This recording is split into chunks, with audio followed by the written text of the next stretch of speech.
अस्सलामु अलैकुम वरहमतुल्लाहि वबरकातुहू। उम्मीद करते हैं कि तमाम साथी तमाम अहबाब खैर व आफियत से होंगे। आज हम सूरत तौबा के 14वें रुकू की तिलावत करेंगे। तो आइए तिलावत की इब्तिदा करते हैं। अऊज़ु बिल्लाहि मिनश शैतानिर रजीम। बिस्मिल्लाहिर रहमानिर रहीम।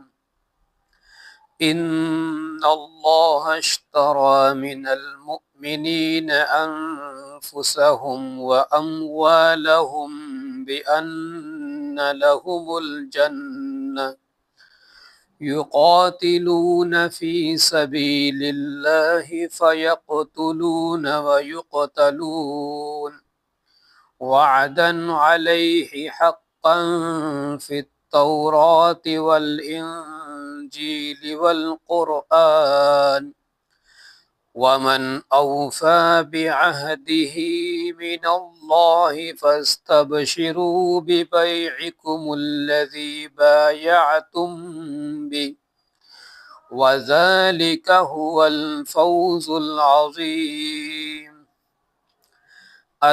التائبون العابدون الحامدون السائحون الراكعون الساجدون الآمرون بالمعروف والناهون عن المنكر والحافظون لحدود الله وبشر المؤمنين. ما كان للنبي والذين آمنوا أن يستغفروا للمشركين ولو كانوا أولي قربى من بعد ما تبين لهم أنهم أصحاب الجحيم.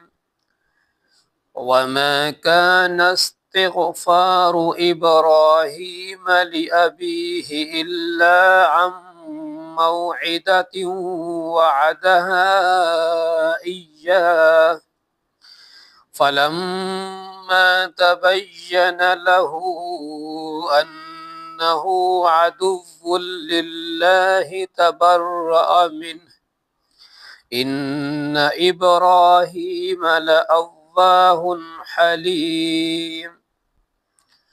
وما كان الله ليضل قوما بعد إذ هداهم حتى يبين لهم ما يتقون إن الله بكل شيء عليم.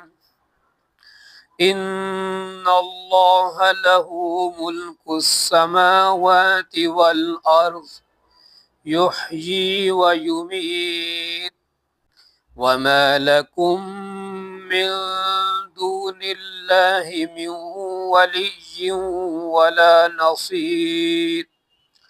لقد تاب الله على النبي والمهاجرين والأنصار الذين اتبعوه في ساعة العسرة من بعد ما كاد يزيغ قلوب فريق منهم ثم تاب عليهم إنه بهم رؤوف رحيم. وعلى الثلاثة الذين خلفوا حتى إذا ضاقت عليهم الأرض